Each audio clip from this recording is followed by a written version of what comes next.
રામા મંડળ તમારે રમાડવું હોય તો અમારો સંપર્ક કરજો, કારણ કે રમવાના અમે કોઈ પણ પ્રકારે પૈસા નથી લેતા.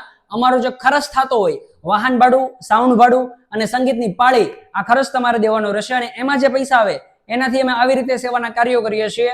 અનાથ બાળકો હોય, જેના મમ્મી ને પપ્પા ન હોય, એવા પરિવારને મકાન બનાવી દઈએ. અને 300 થી વધુ પરિવાર છે, આવા પરિવારને અમે કરિયાણું પણ પૂરું પાડીએ છીએ. માટે સેવાના કાર્યમાં સાથ અને સહકાર આપજો.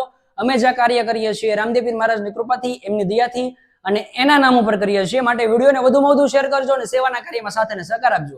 જય લગજણી મિત્રો, તો મહુવા તાલુકાના કળસાર ગામે આપણે જે 5 અનાથ બાળકો માટે મકાન બનાવી રહ્યા હતા, એ મકાન એકદમ બનીને તૈયાર થઈ ગયું છે. આવો તમને વિડીયોમાં બતાવું.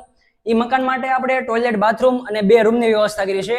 આ છે મકાનનો પહેલો રૂમ, અને આ રૂમમાં હજી આપણે રસોડું બનાવવાનું છે. ત્યાર પછી લાઇટ ફિટિંગ કરવાનું બાકી છે.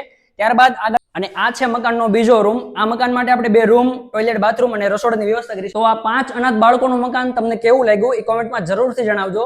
અને એક ખાસ વાત કે હજી આપણી પાસે 4 થી 5 એવા પરિવાર છે કે જેમાં હાવ અનાથ બાળકો હોય, કે એમના મમ્મી અને પપ્પા કોઈ કારણોસર અવસાન પામ્યા હોય. એટલે કે 4 થી 5 પરિવારને હજી આપણે મકાન બનાવી દેવાના છે. અને એ કાર્યમાં તમારા સાથ અને સહકારની જરૂર પડશે. માટે આ વિડીયોને વધુમાં વધુ શેર કરજો. શેર કરશો તો યોગ્ય દાતા સુધી આ વિડીયો પહોંચશે. અને આપણા 4 થી 5 જે પરિવાર છે કે જેમાં અનાથ બાળકો છે, એ બાળકોને આપણે મકાન બનાવી દેશું. માટે સેવાના કાર્યમાં સાથ અને સહકાર આપજો. અલગધણી આશ્રમ રામા મંડળમાં જે દાન આવે, જે ફાળો આવે, એનાથી આવી જ રીતે નિરાધાર પરિવારની સેવા કરવામાં આવે છે.